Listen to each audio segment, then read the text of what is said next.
Ken Spriggs here, working on the brand new Monarch model of the Fly from the classic 1958 film of the same name. I wasn't originally planning to start building it, but I had a few ideas kicking around that I wanted to give a try to. So basically this video is looking at that. I wanted to come up with an idea of how to do some realistic looking hair or bristles on the head and the hand of the fly, because it's really creepy looking and hairy. So what I used is, and I'll show you here in a moment, is my static grass applicator from Woodland Scenics. And I used some very thin, short grass on it, which I did some tests on and realized that I could paint it and make it look like realistic hair. So I'll show you how I make that, just really working on the head and the hands right now. Now I did go ahead and put together the basic parts of the body itself. They went together really well, very well designed. Most of the seams are natural places, like down the sides of the legs, down the sides of the arms where they would be for the clothing, for seams. It's nicely designed. There's just a few seams that I'm going to have to fill in and do some putty work on them. And then, of course, the head and the hands are separate. So I did put together those parts just to show the head onto it. So, okay, well, let's go ahead and take a look.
So I'm doing a test to see if I can replicate some bristly hair on the fly head and his hand.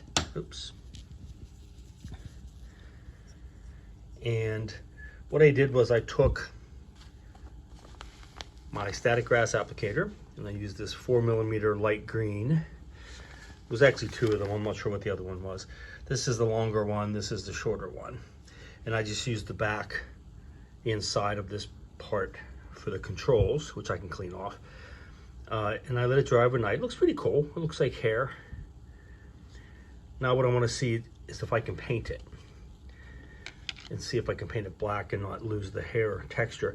And I'm using this static tack glue that's designed from Woodland Scenics, which is the static grass applicator that I used for this. So, all right, so I'm gonna go ahead and get a light misting of, to me, a flat black on this, and see if it maintains the bristly looking hair appearance.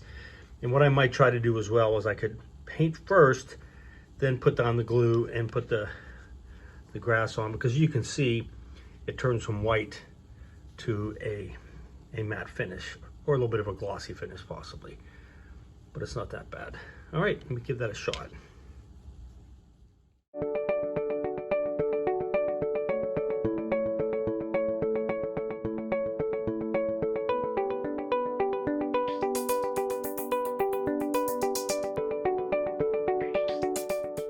All right, so my test was successful. I painted these with a flat black. I think the one on the right is the better, more realistic looking hair. And it maintained its fuzziness. It's hard to tell because there's a lip on this, but you can see if I do it at an angle, there is definitely the little strands of grass sticking up, which looks like hair. I can definitely feel it too. Feel a cool little bristly hair texture. And it did not lose the the texture when I used the paint on, as you can see. So that was successful. All right, one more test that I want to do is I'm going to, I also painted another inside of one of these, flat black. What I'm thinking of is applying the static grass over top of one that's painted black already. So I could paint the head black underneath, apply the static grass, let it dry, and then paint it again just to get the top of it and the grass part. And then that way I'll get more of the black paint underneath as opposed to just on the top. And the head itself has texture in it, so it's not just a smooth surface like this. So I think that'll work better to start with. I don't see why it wouldn't work. The glue that you use for it should work fine. The static tack. Here's my static grass applicator. You just put that in there, you turn it on. You have a little grate at the top, you turn over and sprinkle it. You have this little diode thing that you put down into the glue, and that connects the current. And that's what makes the grass stand up when you drop it out of this. It electrifies it. There's like a little metal plate in there that electrifies it, makes it static, and it sticks. So, all right, I'm going to apply some onto that piece of plastic as my final test, and then we'll move on to doing the actual head.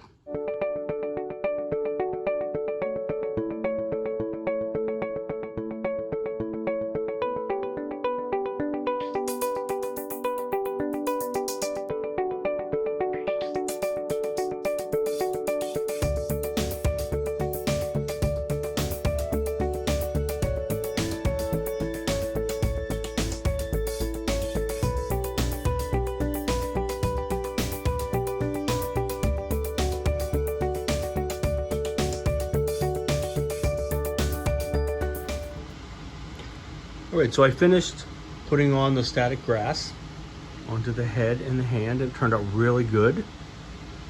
Looks like little bristles or hairs, really cool. Of course it's green, so that's the grass, but I'm gonna paint it black, flat black next. I did not do any inside of the little claw because it has some cool little ridges on there. And only a little bit got onto the little spikes sticking out of the hand. The same with on the face. I taped off the eye sockets, so I'll paint the eyes separate as a metallic green and glue those in. I went ahead and put the little antennae on, and then what I'm calling the feelers. I know they have a different name in the instructions, some really creepy names, but I didn't put any on that mouth section there either. I wanted to keep that black to stand out. Well, I wanted to keep it without the fuzz on it. What I meant. Same reason I didn't put the antennae on to the other ones. I didn't want to get the little hairs stuck onto that. It would have ruined the details there. So, okay. So I've glued these on now. I did close up those holes a little bit for the antenna. So I used this little spiky dental tool that I have to open that back up. And that worked out well. All right, but looking pretty cool. Let me go ahead and get some flat black on both of these. And then I can work on doing the antenna, or the eyes.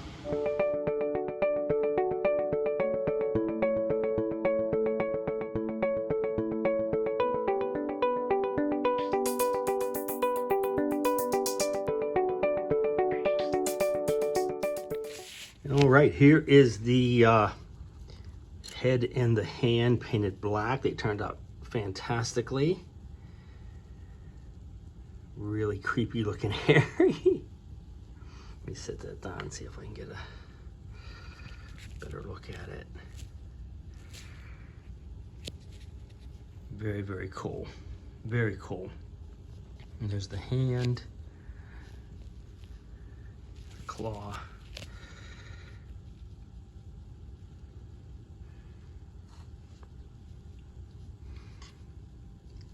Sorry, the black and the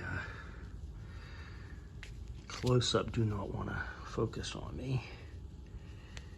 Come on.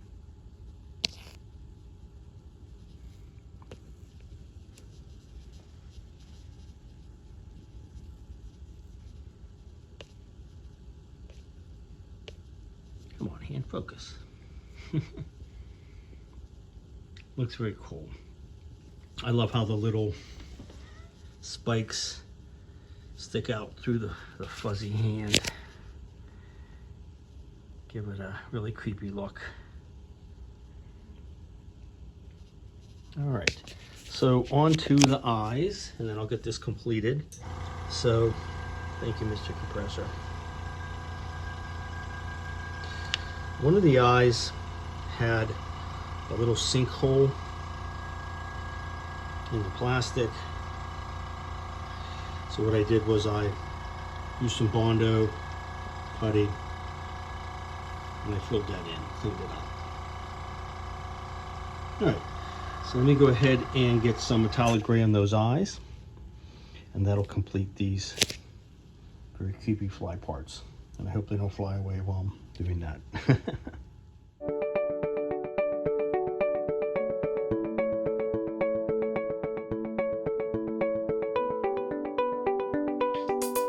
All right, so I painted the eyes. I think they turned out really good.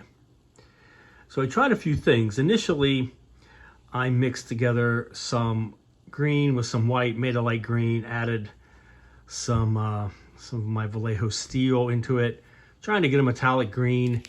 It just kind of made it more of a grayish green or darker, and I didn't really like it. So I went back and I used some yellow green from Tamiya, and I used some clear yellow, about 50-50. And I came up with more of the yellowish green look that I was looking for.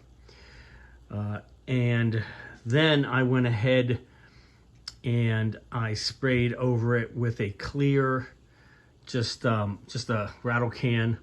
Actually, it was a semi-gloss to get it to be more shiny. And then I went over and misted just a little bit of the gold leaf over top of it. Take a little more into the metallic gold spectrum of it.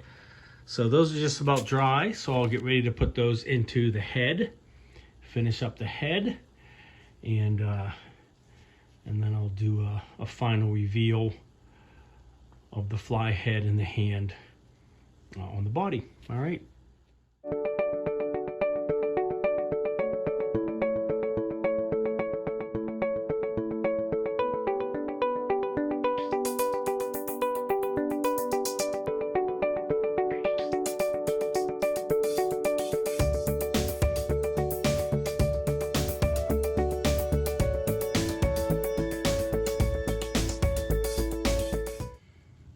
All right, so there is the completed head and hand on the unpainted figure.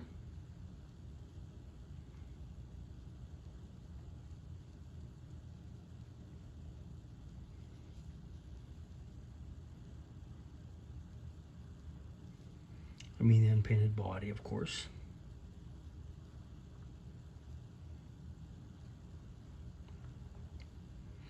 Really happy with how the static grass turned out. It looks like bristles and hair, gives it some really creepy texture.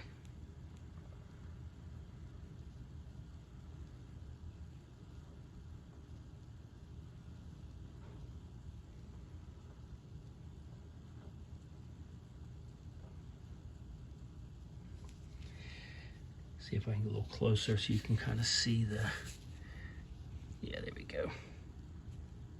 Individual hairs. Because it's black, from a distance it's harder to see the differences. And on the claw, so I painted a little bit of gloss inside the ridge part inside the claw, and on the little hooks coming out of the bottom of the hand. I also painted, again it's kind of hard to see, but I painted the mouth part and the little feelers and the antennas. I did a little bit of gloss on those too, like a semi-gloss, just to make them stand out a little bit. And then the eyes turned out really nicely. The greenish gold glossy look to them.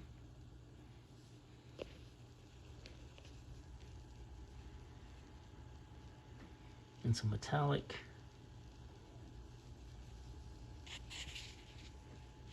Get some more light on this.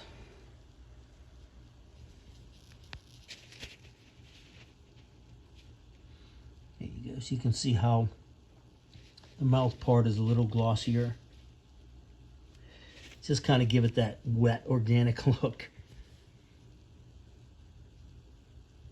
And his big eyes. So, very, very cool. Really happy with how that turned out and how the claw turned out. Really, really awesome. So, okay. So I wanted to try that out, and I wanted to, and I'm glad with how it succeeded with the static grass. So the next thing I'll be working on, I'm not sure when I'll be getting back to this, but it won't be too long in the future, but I'll come back and start painting the rest of the body. And I have a few ideas kicking around as far as a diorama for him to be in. I may use a part of the base that it came with, but I'm going to pretty much kind of do my own thing. I want to kind of replicate what you see in the film with one of the transportation cabinets. All right, but very cool indeed. All right, so very happy with how that turned out. It was a great experiment with the using the static grass. I think it turned out fantastically to give it a really cool looking bristly hair look on the fly's head and on his creepy hand. So I'm working on several things right now, as I've said before, and I've shown in some previous videos. So I will be returning to this here in the not too distant future and working on the body as well. And then I have a few ideas kicking around for what I want to do for a diorama, a small diorama for him to stand on. But I'm really happy with the way that the hand and the head turned out. I think that's really going to add to the creepiness and the realism of this kit. So, all right. Well, thank you to all my new subscribers, and stay tuned.